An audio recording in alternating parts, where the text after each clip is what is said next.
இந்த ஆட்டோபயோகிராஃபி பண்ணுறது அப்படிங்கிறது ஒரு முறை இருக்குது. நான் கிட்டத்தட்ட அதை வந்து 12 வருஷமாக கைடன்ஸ் பண்ணுறேன். இது வந்து ஒரு எதேச்சியாக நடக்க ஆரம்பிச்சது. இப்போ நாங்கள் கிட்டத்தட்ட 1000க்கும் மேலான மக்களுக்கு வந்து இதை கைடன்ஸாக நான் பண்ணிகிட்ருக்கேன். சஷ்டி விரதம் அது ஒரு நல்லதுக்காக செய்வோமே. பக்தி பேரில் நிறைய வியாபாரங்கள் நடக்குது வந்து ரொம்ப கொடுமை. எல்லாமே வியாபாரம். நீங்கள் கோயில் வாசலில் போனீங்கன்னா கோயில் என்ட்ரிலேருந்து கோயிலேருந்து வெளியில் வர வரைக்கும் எல்லாமே பணத்துக்காக செய்யப்படும் வியாபாரமாக போயிடுச்சு. நான் இன்னி வரைக்கும் சஷ்டி விரதத்தில் ஒரு தடவை கூட கோயிலுக்கு போனதில்லை. ஆனால் ஆயிரக்கணக்கான கணக்கான பேருக்கு வந்து அந்த விரதத்துக்கு உதவுகிறேன். அதுதான் உண்மையான ஆன்மீகம் அப்படின்னு நான் நம்புகிறேன். நீர் விரதம்னு ஒன்று இருக்குது. நான் என்ன சொல்வேன் அப்படின்னா, வெறும் நீர் குடித்து நிறைய பேருக்கு இருக்க முடியாது.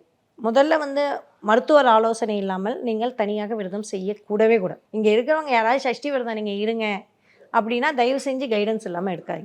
இதை வந்து எச்சரிக்கையாக நான் சொல்கிறேன். அடுத்து உங்களுக்கு பிபி டயபெட்டிக் அப்படின்னு இருந்ததுன்னா மிக கவனமாக விரதம் இருக்கணும். ஏன்னா டக்குன்னு வந்து டயபெட்டிக் சுகர் குறையும், பிபியும் குறையும். அதே சமயம் இது வந்து பிபி சுகர் இருக்கிற உள்ளே இருக்கிறது க்யூர் பண்ணுறதே இந்த விரதம். அப்போ அந்த ஆலோசனைகளை சரியாக எடுத்துக்கிட்டு தான் செய்யும். தாக்கு பிடிக்கிறது அப்படிங்கிறது வந்து பெரும்பாலும் நீங்கள் உடல் தாக்கு பிடிக்கிறத விட மனசு தான் தாக்கு பிடிக்கும். i5 ஹவுசிங் அண்ட் ப்ராப்பர்ட்டிஸ் தேடுறதை விடுங்க, தேர்வு செய்யலாம் வாங்க. கால் 9962 557 557.